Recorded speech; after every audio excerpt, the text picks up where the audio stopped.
Welcome to lesson number 3, the language of algebra.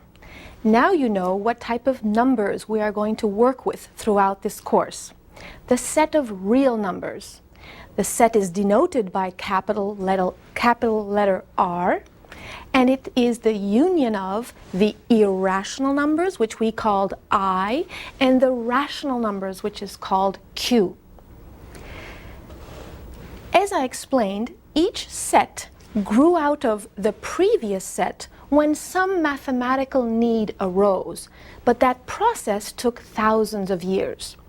We stopped at the real number systems because we are going to use real numbers.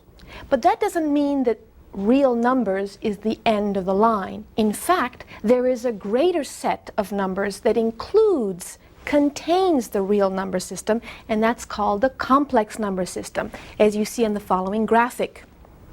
The set of complex numbers is denoted by the capital C letter.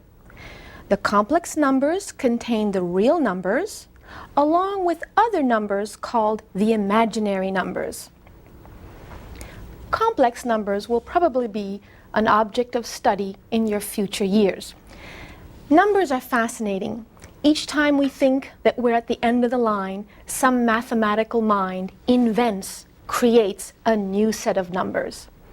Pythagoras, back in the 6th century BC, while he had not encountered many of the numbers you know, such as negative numbers which were invented in the early centuries AD in India, or the complex numbers which were invented in the 19th century, he said, numbers is the essence of all things. So he knew the importance of numbers. Since in this elementary introductory algebra course, we are going to use letters, which you probably know are called variables, to denote quantities measured in real numbers, we're going to focus on how we work with these expressions that contain numbers and letters.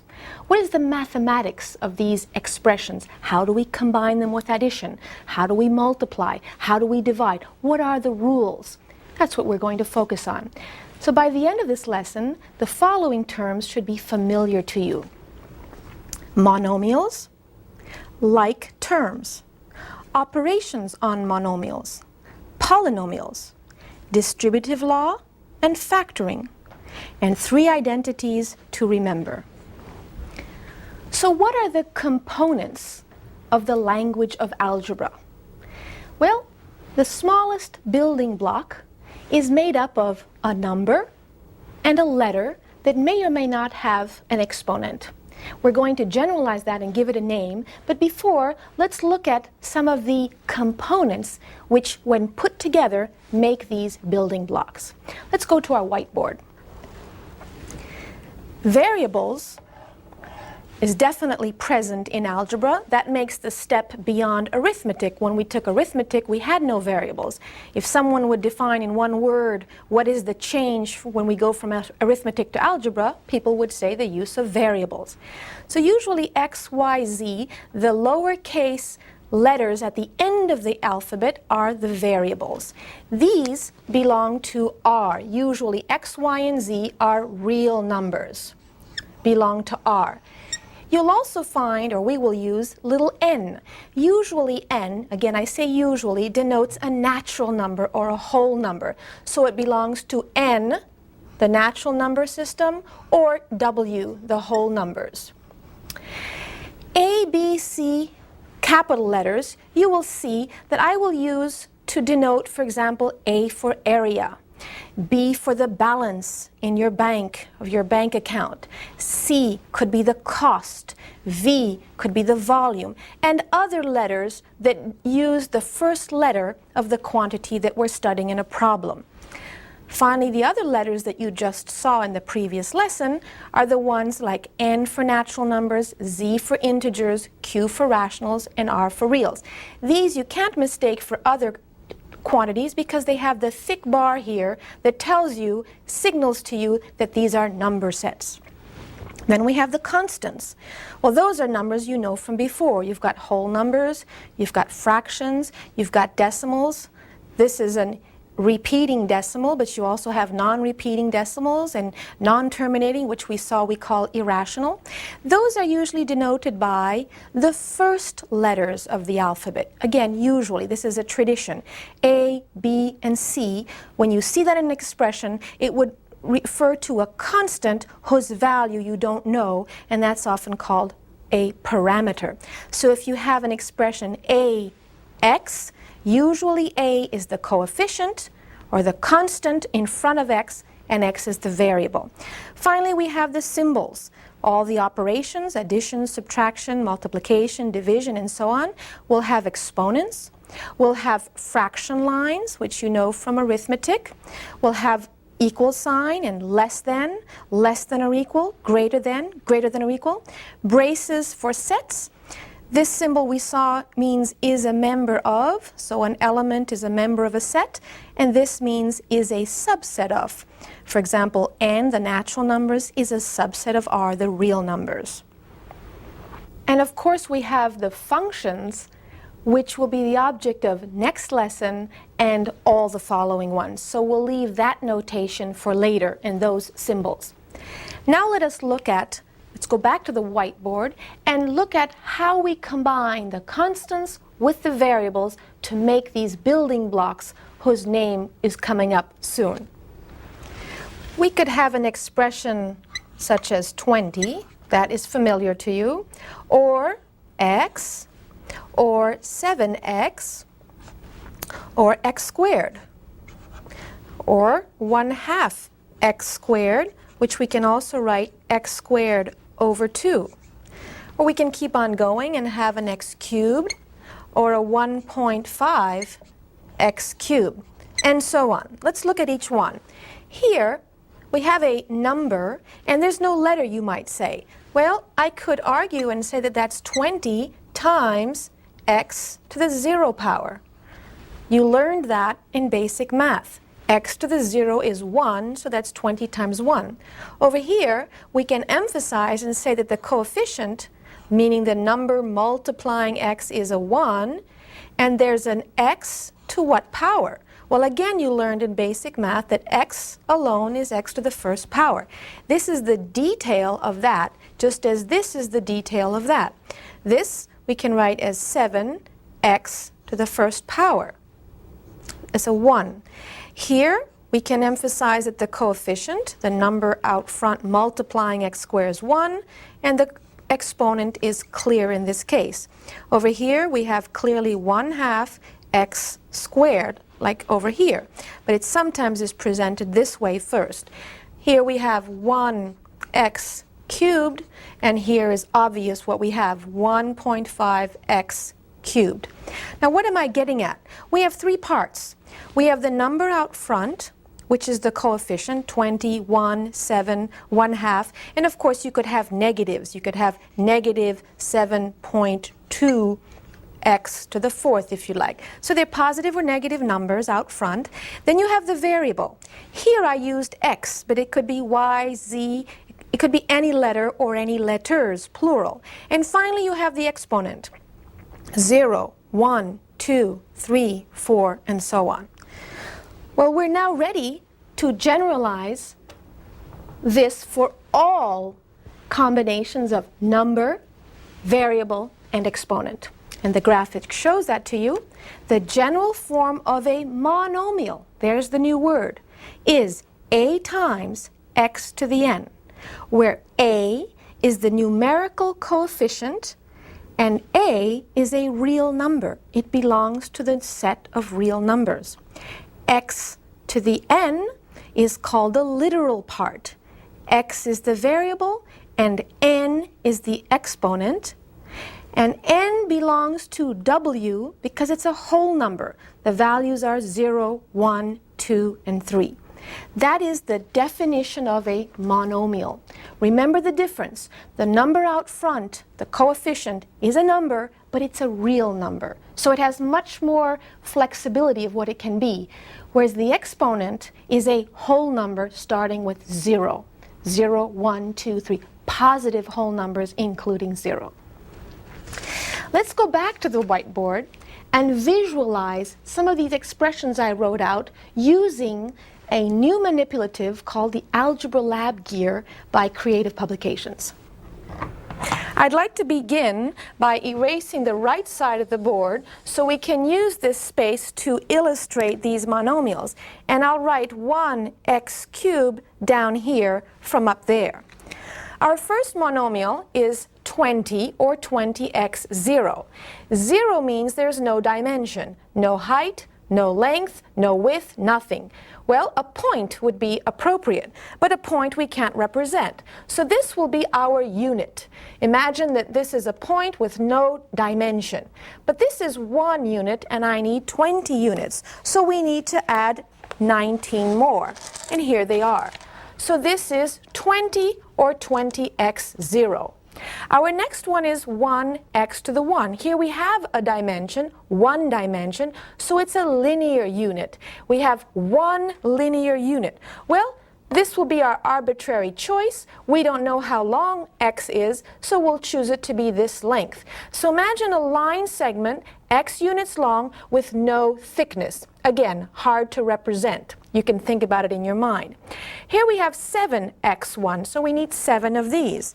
So here we are, 1, 2, 3, 4, 5, 6, and 7. Well, we could think of arranging these in a variety of ways. If we had a long table, we could put these all out in 7 long units, and it would be a length. Or we could think about it as the perimeter of some polygon, whatever you like. There are your 7 x's. Let's move on to the x squared. X squared means we have 2 dimensions, a length and a width. Well, we need x to be the length and x to be the width. So here is a square where indeed x is the length and x is the width. So this is a square that's x by x, or 1x squared. So here it is. Let's go to the next one. The next one says 1/2 x squared. Well, that would mean we'd have to cut this in 2, and I can't really do that. So for simplicity's sake, let's change this monomial, since it's one of our first examples, and it can be an easy one, and let's make it 2x squared, because that I can represent without breaking these down. So that means I need 2x squared, and there we are. Finally, x cubed would be a cube where we have 3 dimensions, x length, x width, and x height, and there's x cubed. What happens when we combine these monomials with addition or subtraction? Let's look at simple cases. 3 plus 2 are 3 units plus 2 units. Well, you know what that is. 3 plus 2 is 5 units. So we can write that as 5. And remember, it's the same thing as if you had 5 x to the 0. X to the 0 has no dimension, so it's 1. What about when I have x and 3x? Here is x, and I'm adding 3x. 1, 2, and 3. Well, that's a total of 4x. And by the way, a term you will hear me say or use very frequently is linear. These are linear terms we shall see because the exponents are 1. And I think this manipulative is very nice because it really shows you that these units, the x's and the x's, live along a line. They make a line that is 4x linear units long. So think about the word linear. We'll use it a lot. So that's 4. So we can write 4x. Then we have y. That's a new variable, so we need another length that's again arbitrary but not equal to x. So let's say that's y. If I have 4y, 1, 2, 3, 4, and I want to take away 2y, well, I would just take 2y away and I'm left with 2. Now, this all seems very simple, but you'll see what I'm building up toward. That's 2y. Over here, I have an x squared. This was my x squared, and I want to add 2x squared. Well, I add 2. These are all the same type of thing, so I can combine them and call it 3x squared. And finally, y squared. Well, if this was y, a squared would be a square whose two dimensions, length and width, are equal to y. So that was a y, the linear y. This is a quadratic y. That's the other term I'll be using a lot. Square is often called quadratic. It has two dimensions. So if I start with 5y squared, I have 5. And I take away 1, that gives me 4y squared.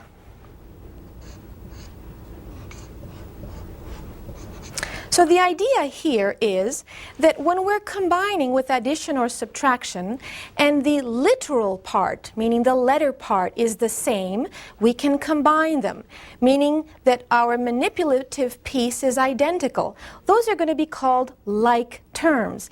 If I have like terms, I can combine. What happens?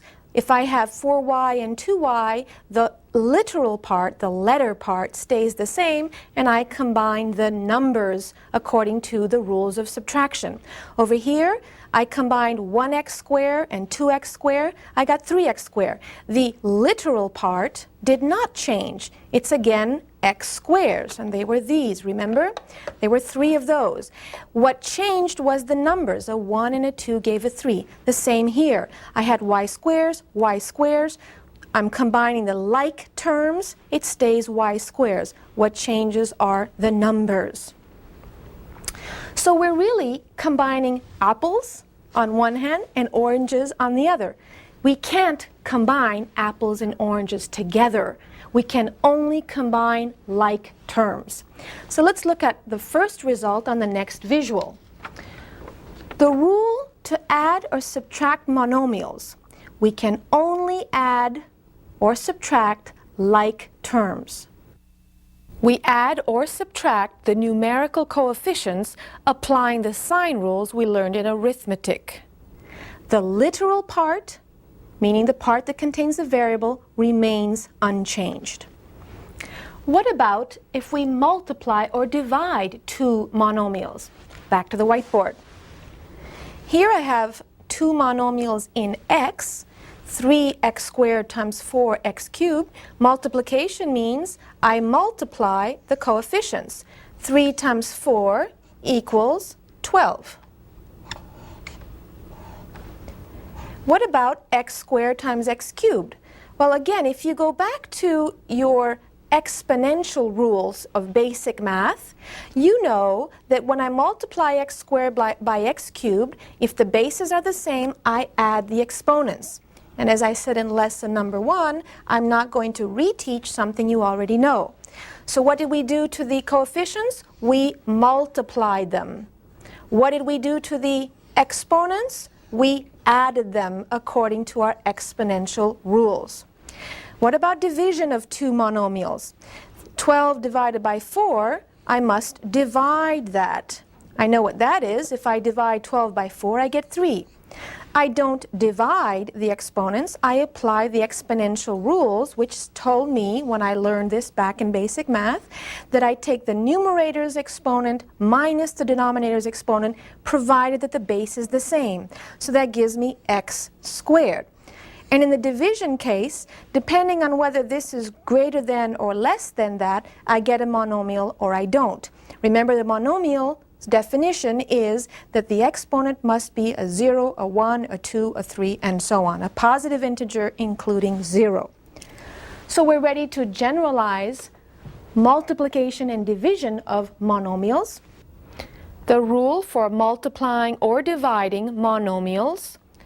Number 1, we multiply or divide the numerical coefficients, applying the sign rules we learned in arithmetic. And 2, we apply the exponential rules we learned in basic math to the literal parts of the monomials at hand. What happens when we add or subtract or combine monomials that are not like terms? Let's go back to the whiteboard and see the answer. Here we have 2x, linear terms, and 3 constants, unit terms. Well, we can't combine these because they are different natured. So that's what it stays, 2x plus 3. Here we have a quadratic, a second-degree monomial, and a first-degree monomial, or linear term. We have 1 quadratic and 2 linear. 1 second degree, 2 first degree. I can't combine them. It stays like that. Then we have 2x squared, so we would need 2 of these. There they are. Plus 4x, there's 2 x's and 4x. And then 5 units. Here are my 1, 2, 3, 4, and 5. Well, here I have 3 types of terms: quadratic, or second degree, linear, or first degree, and units, or constants. I have 5. That's how it stays. I can't combine them. These are all terms that we call not like terms, but it could also be unlike terms if the variables are different. So that would be an x squared, this would be an y squared, and then an xy would be a rectangle that would have one dimension x and the other dimension y. So we would add 2xy. Again, all of these are different just as these pieces are different, so I can't combine them. And lastly, an x cubed would be this one, plus 2, or 3 rather, y squared, 1, 2, and 3. So there would be the last expression. I cannot combine these little squares with this cube. So when I combine monomials that are not like terms with addition or subtraction, notice I just used addition for simple cases, but addition or subtraction, I get polynomials. Poly meaning many. If I have 2 monomials that end up, it's called a binomial. If I have 3 monomials as a result, it's a trinomial. And thereafter we call them all polynomials. Now what about if I multiply a monomial by a binomial, or a binomial by a binomial, and you can take that further, a binomial by a trinomial, and so on. Back to the whiteboard to explore. A monomial 2x times a binomial x plus 3. 2x is represented here, and x plus 3 is represented there. So we have a one-dimensional quantity times another one-dimensional quantity, 1 and 1 exponents, is going to give a two-dimensional quantity called a rectangle. This is called the rectangular method to visualize that concretely. So if I multiply 2x by x, what do I get? Well, the first x times the x gives me an x squared. But I have another x here times x. It's another x squared. Over here I have 3 times x. That's going to give me 3x. 3x. And then again I have an x times 3. That's 3 more x. So I've made a rectangle such that the dimensions are the 2 original monomials and binomial. What do I have total? I have 2x squared. I have 6x. Let's do that now by hand and see if we get the same thing. If I multiply 2x by x as my first product, I get 2x squared, applying the rule for multiplying monomials. And if I do that again, I'm multiplying 2x by 3, I get 6x. Well, here are my 2 x squares, and here are my 6 x's, so that's correct. Let's try another one here. A binomial times a binomial. I have 2x plus 3. Here I already have my 2 x's, so I can add 3 down here. That will be one dimension, one linear dimension. And the other is x plus 2. Here I have an x plus 3, so I'll take 1 away. Again, we want to try to make a rectangle where the dimensions are these two quantities. Well, an x times x is an x squared, that's already there. An x times an x is another x squared. A 3 times x is 3x, so I need to put 3x in a horizontal fashion. Here I have x times 2. I have my 2 x's here, 2 rods. X times 2 is another 2x. And here, down here, what am I missing? I have 3 units times 2 units. That's 6 units that will fit into a little rectangle. 1, 2, 3, 4, 5, 6. What do I have in total in terms of different types of blocks? I have 2x squares.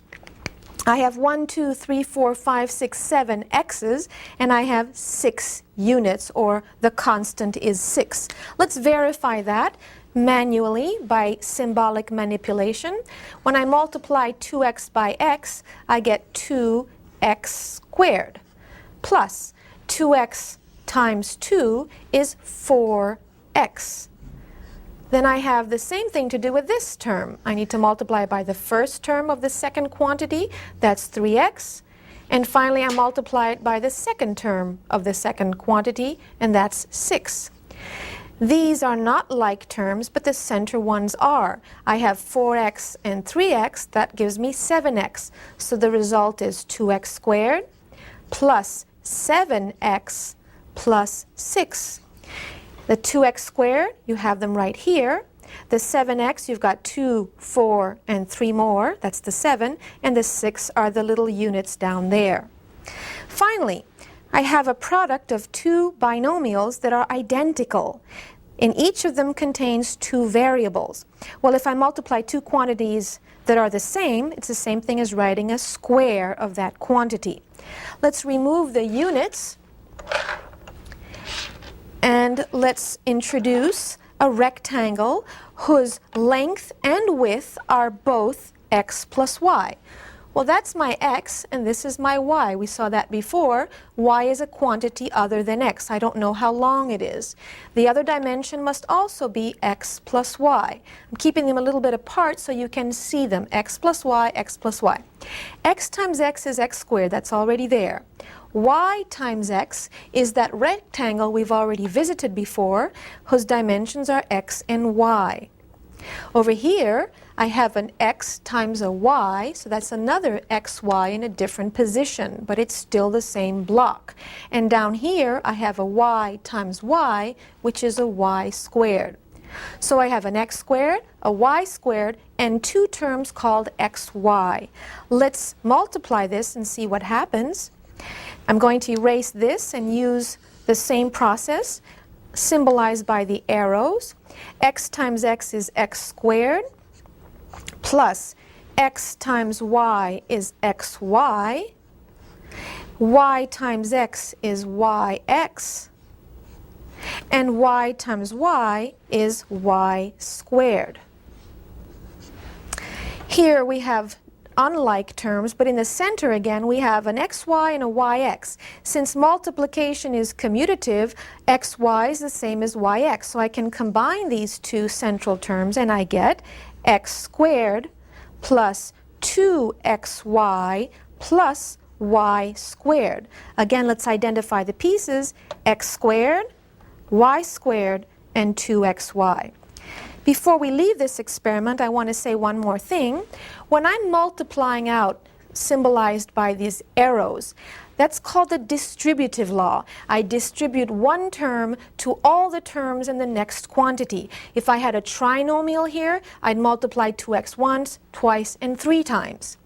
When it's multiplied out, I've applied the distributive law and I get the polynomial. If I want to go backwards and write it this way, it's called factoring, because this is in the factored form. I have two quantities multiplying each other. This is in the factored form. This is multiplied by that. This is not in the factored form. In your workbook, we'll do a lot of this multiplying out using the distributive law and going backwards using factoring. That last expression is one of 3 identities I'd like you to remember. The first that you just saw is right there to remind you, the square of a sum. The second one, which is very similar, is the square of a difference. X minus y times x minus y equals x minus y squared. And that gives us 4 terms. The first is x squared. The second is minus xy. The third is minus yx. And the fourth is y squared. Combining the middle like terms, the central like terms, we get x squared minus 2xy plus y squared.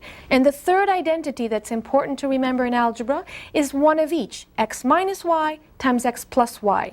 And we get 4 terms again, x squared plus xy minus yx minus y squared.